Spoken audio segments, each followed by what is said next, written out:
Hey, what does it take to become a confident and dynamic speaker? Well, in this video, I'll be interviewing one of our clients, Sharon, and she had a few speaking challenges before we started working together.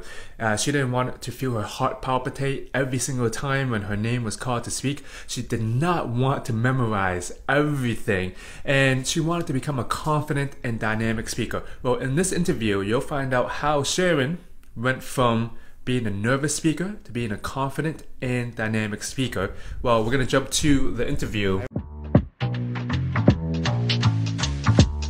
want you to see what kind of transformations that Sharon went through, like her mindset, the patterns that she was going through. And you know, Sharon, just thank you for taking the time to share with us today. But Sharon, I wanted to ask you, what were some of the things you wanted to work on as a speaker?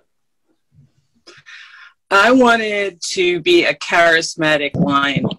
I wanted to be able to speak with confidence and not feel the heart palpitations every time my name was called. I just wanted to be a dynamic speaker in person. Sharon, as for your journey to become a charming lioness, what do you think were some of maybe the mindset things, maybe the body language, maybe the presence, maybe the storytelling? What were some of the things that was holding you back personally? Not being my authentic self, which is what you taught me to do. When you told me there was no wrong or no right way answers in the classes, I started thinking I don't have to be that perfectionist that I was always trained to be. Like I was professionally trained with acting, and I was always trying to be someone else, being trained in their method and all that, where all I had to be was my authentic self. And I didn't learn that until I worked with you. And it made it so much easier to be charismatic the way I am on a one-on-one than with an audience. It's just taking it out there and being myself. But Sharon, can I ask you, what do you think you were literally thinking about or doing differently from how you were thinking to how you're thinking now? I was afraid of saying something wrong or not saying the right thing or leaving something out. I wanted to be scripted. I didn't want to forget anything.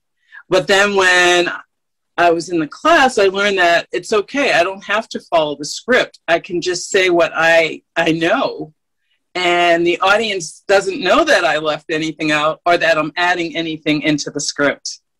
And that was just a key turning point for me. I was like, wow, this makes it so much easier. It took this pressure off of my shoulders for that perfectionism, which was holding me back.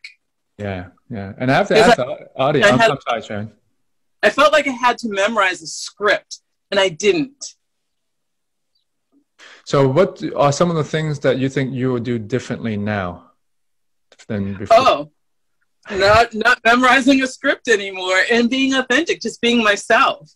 I want to ask the audience, do any of you feel how maybe Sharon is thinking? Maybe you feel like you have to be perfect, you have to memorize the script. I don't know, Sharon, do you have any words of wisdom that you want to share with the audience, maybe with your experience or any of the experience that we went through in the class, but any words for the audience?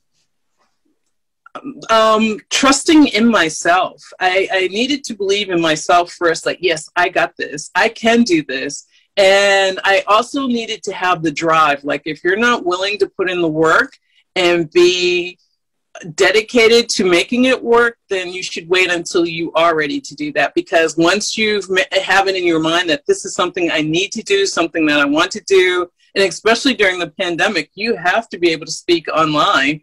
And so this is the best time ever to practice mastering your speaking skills and being an influential speaker, and actually for me, being a charismatic speaker. That's what I loved about Sharon. She wanted it bad. Like, she wanted to become a good speaker. And that's what I want you to really take away too from Sharon. It's like and Sharon, you actually drove me to work harder as an instructor, because I'm like, man, Sharon, she wants it bad. That drives me, the cycle goes back over and over and over again. So I want you to, if you're listening to this, how bad do you want to become a better speaker, and what actions are you taking? But Sharon, I just want to say, thank you for, going through the class and sharing your experience with us today, because I saw the transformation at the beginning, memorizing, and sometimes you couldn't actually be there in person.